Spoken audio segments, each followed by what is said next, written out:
안녕하십니까. 네덜란드 속담에 이런 말이 있습니다. 우리의 몸은 가장 친한 친구인 동시에 가장 무서운 적이다. 이 말이 무슨 뜻이냐 하면, 우리가 알다시피 네덜란드는 대부분의 땅이 그 해수면보다 낮기 때문에 항상 그 물에 대한 그 관리가 국가의 생존과 직결되는 문제가 되었습니다.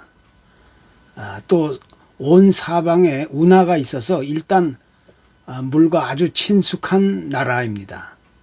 그래서 그 나라 아이들은 4살만 되면 수영을 제일 먼저 배우게 된답니다. 물에 빠진다 할지라도 언제나 수영을 해서 나올 수 있도록 미리 훈련을 시킨다는 것입니다.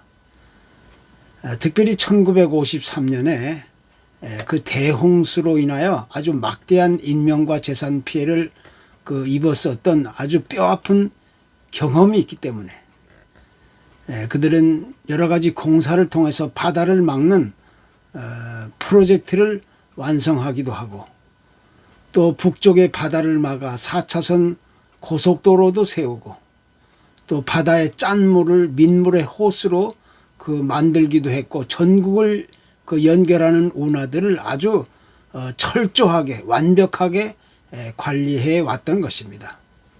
그래서 이 네덜란드 사람들에게 있어서 이 세계관이란 언제나 물이란 친한 친구인 동시에 항상 경계해야 할 적이라는 그런 인식을 가지고 살게 되었던 것입니다. 또한 같은 공간에 살았다 할지라도 서로 전혀 다른 세계관을 가질 수도 있게 된 것입니다. 미국의 서부 개척 당시에 이 인디언 원주민들에게 있어서는 땅을 정복해 나간다거나 또 이것을 누구에게 양도하거나 판매한다는 개념이라는 것은 전혀 없었습니다. 한마디로 말해서 그들이 살아가고 있는 땅은 자신들의 삶의 터전이고 또 삶의 전부였습니다. 그러나 그 반대로 개척자들에게 있어서 이 세계관은 땅은 정복의 대상이었고 소유의 개념으로 있었던 겁니다. 그래서 그들은 어딜 가나 항상 원주민들과 아주 깊은 충돌이 불가피했던 것이고, 따라서 세상을 보는 방식이나 관점에 따라서 전혀 다른 그런 각각의 세계관을 가지고 살게 되었던 겁니다. 지금 우리가 말하고 있는 이 세계관에 대해서 좀 더 쉽게 이야기한다면, 이것은 마치 각기 다른 색의 안경을 쓰고 사물을 보고 판단하고 이해하는 것과 같다고 이야기할 수가 있습니다. 내가 어떤 안경을 쓰고 세상을 바라보느냐에 따라서 세상은 빨갛게 보일 수도 있고 또 파랗게 보일 수도 있고 또 노랗게 보일 수도 있는 것입니다. 그러니까 각자의 세계관을 따라서 개인적인 가치관이 형성되고 그 가치관을 따라 생각하고 말하고 행동하며 또 각자의 인생이 만들어지게 되는 것입니다. 그런데 각자의 세계관이 분명하게 드러내 보일 때가 있는데, 그것은 어떠한 중요한 결정이라든가 선택을 내려야 할 때, 혹은 어떤 고난이나 위험과 위기 앞에 서게 될 때, 그때 자신이 내리는 결정이나 선택이나 행동이나 반응은 전부 그 사람이 가지고 있는 세계관에 따라서 겉으로 드러나 보이게 되는 것입니다. 그러니까 한 개인의 삶과 인생은 전부 그 사람이 가지고 있는 세계관에 대해서 형성되어지는 것입니다. 무엇보다 우리 인간은 일반 동물들과는 다르게 어떤 환경 속에서 자라고 영향을 받아왔느냐에 따라서 각자의 의식이나 또 생각을 가지게 되는데, 그 의식이나 생각은 세상을 보고 이해하는 관점에 의해서 형성되어지게 되는 것입니다. 이것을 가리켜서 우리는 세계관이다 이렇게 말하게 되는 것입니다. 일반적인 의미로 이 세계관에 대해서 정의한다면 이것은 세계를 바라보는 눈, 즉 세상을 보는 관점, 퍼스펙티브라는 단어입니다. 한 사람이 세상의 사물들에 대해서 가지고 있는 기본적인 신념의 틀, 지각의 틀, 또 사물을 인지하는 방식, 삶에 대한 시각, 삶의 전체적인 그런 관점이라고 정의할 수 있게 되는 것입니다. 그렇기 때문에 우리 그리스도인들이 가진 이 세계관과 또 세상 사람들이 가지고 있는 세계관은 아주 엄격하고도 분명하게 다를 수밖에 없는 것입니다. 특히 이와 같은 세계관을 다양하게 나눌 수 있는 기준이 하나 있는데, 여기서 가장 분명하게 나누어지는 결정적인 그 기준은 창조주이신 하나님이 계시다는 것과 또 하나님이 계시지 않는다는 주장 하나로 이렇게 분명하게 구분되고 나눠질 수 있게 되는 겁니다. 창조주이신 하나님이 계시다는 사실을 인정하고 받아들인다면 우리 인간의 존재와 또 모든 가치와 의미들이 전부 하나님의 주권에 의해서 결정된다고 믿는 것입니다. 그러나 하나님이 계시다는 사실을 부인하고 부정하고 그렇게 된다면 우리 인간의 존재와 그 가치와 의미들은 전부 인간 스스로밖에 결정할 수밖에 없는 겁니다. 그렇기 때문에 올바른 세계관이라는 것은 창조주 하나님에 대한 신뢰와 믿음에 따라 나누어지고 또 엄격하게 구분되어지는 것입니다.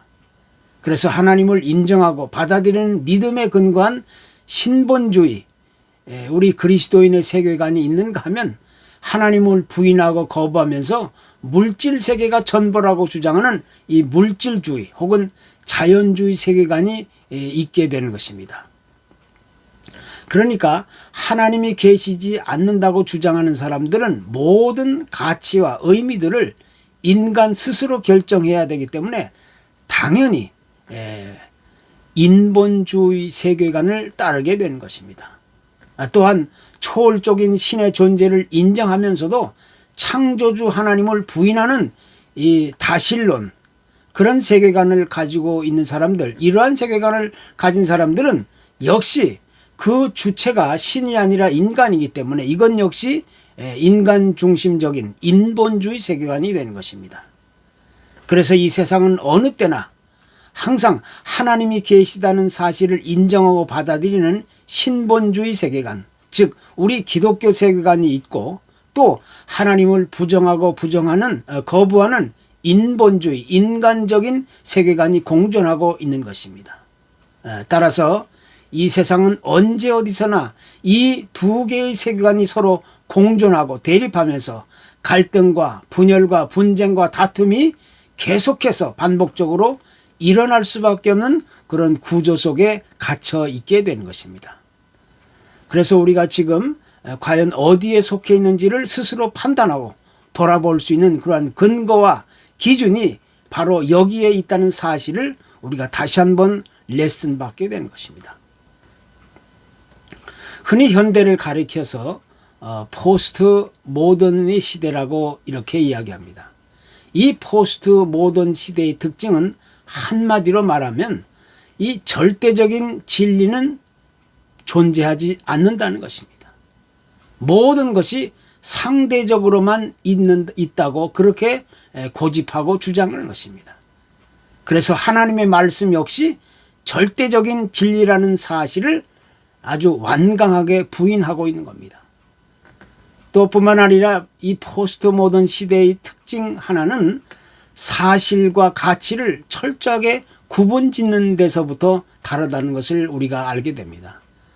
쉽게 이야기해서 우리가 말하는 이 사실, 이 팩트는 우리 인간의 이성적인 판단이나 과학적인 검증으로 인정할 수 있는 그런 영역을 말하게 됩니다.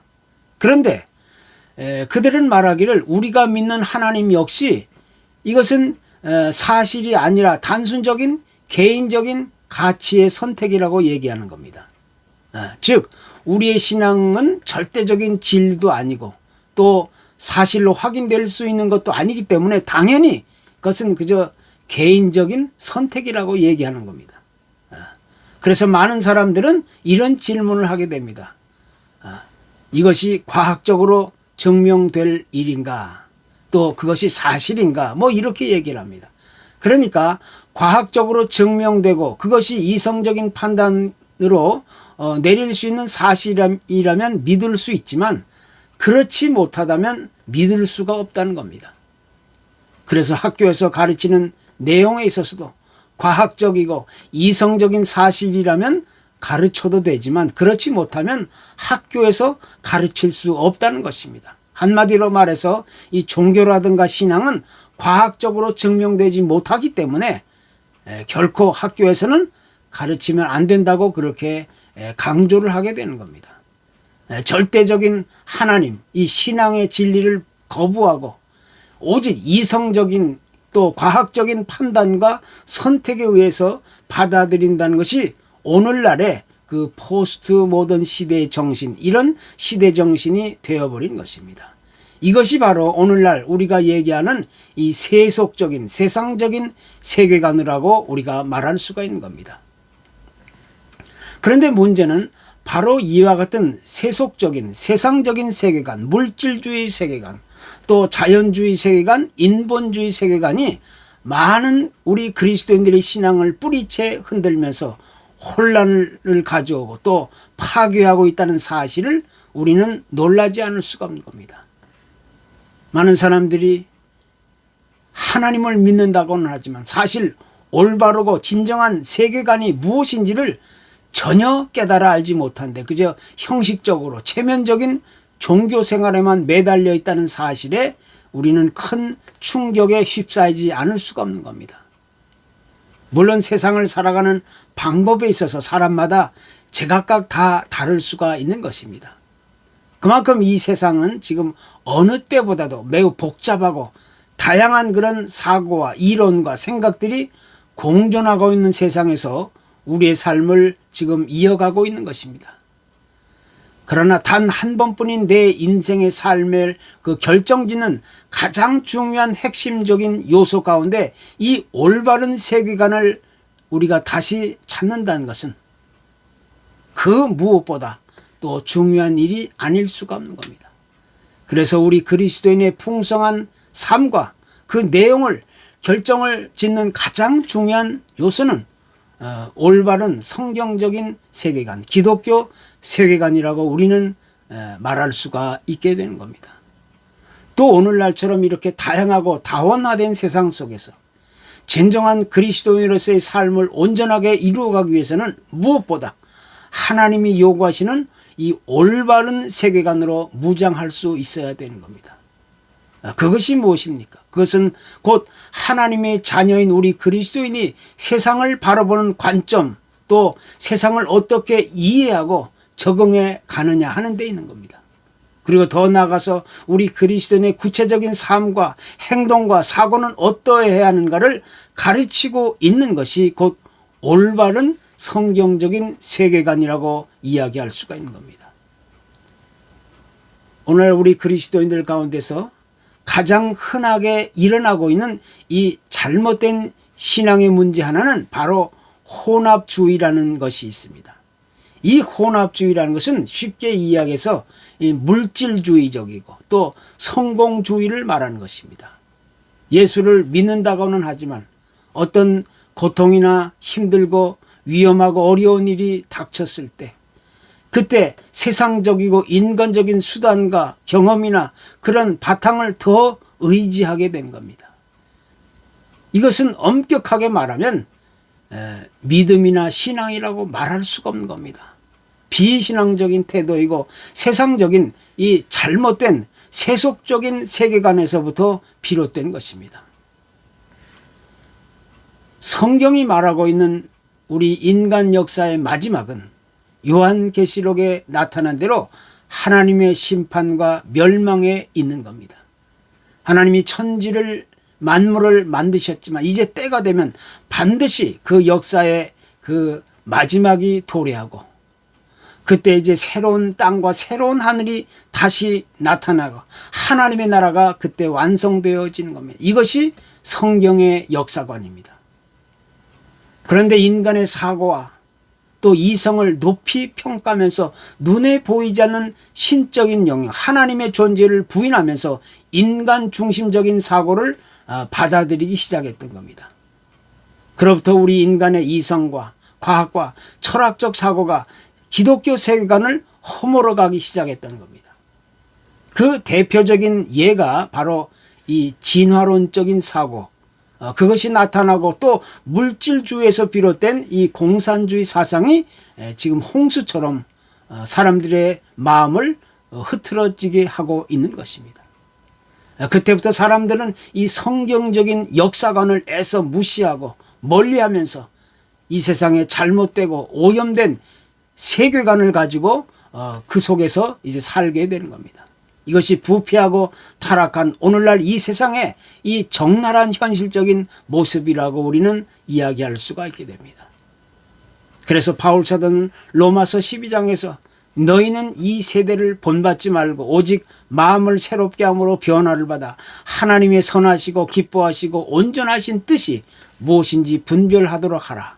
이렇게 레슨하고 또 강조해주고 있는 것입니다. 우리 그리스도인이 가지고 있는 세계관은 오직 하나님 중심적인 세계관에 있습니다. 우리가 이 세상에 살아가는 동안에는 오직 하나님이 말씀하신 그 말씀과 명령을 따라 영원한 하나님의 나라를 위해 준비하며 기대하며 기다리는 삶을 살아가는 데 있는 것입니다. 그러니까 우리 삶의 목적과 방향과 가치와 또 그 의미는 이미 하나님의 말씀을 따라가는 길이라고 정해져 있는 것입니다. 다시 말하면 우리 그리스도인의 삶의 목적은 어떤 세상적인 도덕적으로 윤리적으로 혹은 종교적으로 아주 깨끗하고 올바른 삶을 살아가는 데 있는 것이 결코 아닙니다. 우리 삶의 목적은 하나님을 신뢰하고 그분을 기쁘게 하고 그분께 영광을 돌리며 그분을 즐거워하며 사는 것이 우리 인생의 가장 큰 삶의 목적이 되는 것입니다. 왜냐하면 그렇게 살게 되었을 때만이 비로소 우리는 세상에서 가장 아름답고 건강한 풍성한 삶의 약속을 우리가 누릴 수 있기 때문인 것입니다. 그래서 주님은 이렇게 말씀하셨습니다. 내가 곧 길이요 진리요 생명이니. 이것이 우리가 목숨 바쳐 지켜야 할 진정한 그리스도인의 성경적인 세계관이고 또 우리가 반드시 이루어 가야 할 올바른 세계관이라고 우리는 자신 있게 얘기할 수가 있게 됩니다. 이제 아무쪼록 우리는 이러한 온전한 올바른 세계관을 날마다 세워갈 수 있기를 간절히 기도합니다. 감사합니다.